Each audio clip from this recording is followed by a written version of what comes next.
আজকে একটি নতুন ভিডিও নিয়ে আপনাদের সামনে হাজির হলাম। ভিডিওটি হচ্ছে বিদ্যুৎ মিটারের কার্ড রিচার্জ ডিবিটিসি। এটা হচ্ছে বিকাশ থেকে পাওয়া মেশিন। এটা হচ্ছে বিকাশের ডিভাইস। ফার্স্ট অফ অল আমি ডিভাইসটা অন করলাম। বিকাশের ফোন লাগাম। তারপর আমি বিকাশের অ্যাপসে ঢুকবো। অ্যাপসটা ওপেন করলাম। অ্যাপসটা ওপেন করে পেবিলে ঢুকবো। পেবিলে গিয়ে অফলাইনে ঢুকবো। অফলাইনে ঢুকে এখানে আমি কাস্টমার মোবাইল নাম্বার দেবো। আমি একটা নাম্বার দিয়ে দিচ্ছি। এখন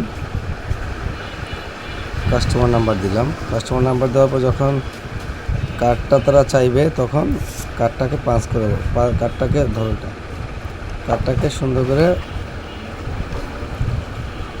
ঢোকালাম। ঢোকানোর পরে একটা সিগন্যাল আসবে। সিগন্যাল আসার পর যখন এই ধরনের অপশন আসবে তখন নেক্সটে যাব।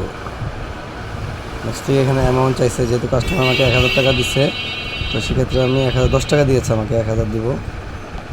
1000 দিলাম। 1000 দেওয়ার পর আমার পাসওয়ার্ডটা চাচ্ছে। আমি আমার বিকাশের পাসওয়ার্ডটা দিয়ে দিলাম। দেওয়ার পর কনফার্মেশন করে দিলাম।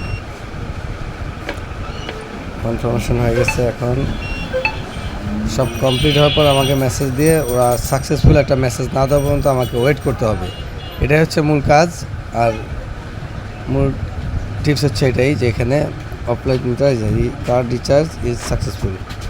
ওকে, এখন আমি কার্ডটা ধরো, এটা মেশিনটা ধরো।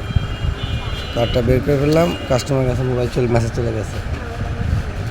এখন বিদ্যুৎ মিটারের থেকে আমি আমার মেশিন আছে, আমি এই জন্য আমার মেশিন থেকে আমি প্রিন্ট দিয়ে দিব। আর যাদের মেশিন নাই তারা আলাদা মেশিন কিনতে হবে। সেটা যার যার পার্সোনাল ইস্যু বা কার্ড। এটাতে মজার বিষয় হচ্ছে স্লিপ না হলেও চলে। এটাতে কাস্টমার মেসেজ পাবে, কনফার্মেশন মেসেজ পাইলে যদি পায় তাহলে আর কিছু লাগবে না। ঠিক আছে, তো আমি এখন কার্ডটাকে ইস্যু দিলে আমার স্লিপ চলে আসবে। এই যে টোকেন চলে আসছে, টোকেনের মধ্যে সব আছে, তারিখ, ডেট, কত টাকা ভরছে, কত আছে, সব আছে। তো এভাবেই সবাই বিকাশের কার্ডটা রিচার্জ করবেন। বিকাশ থেকে ডিবিটিসি বিল দিবেন। ওকে, সবাইকে ধন্যবাদ।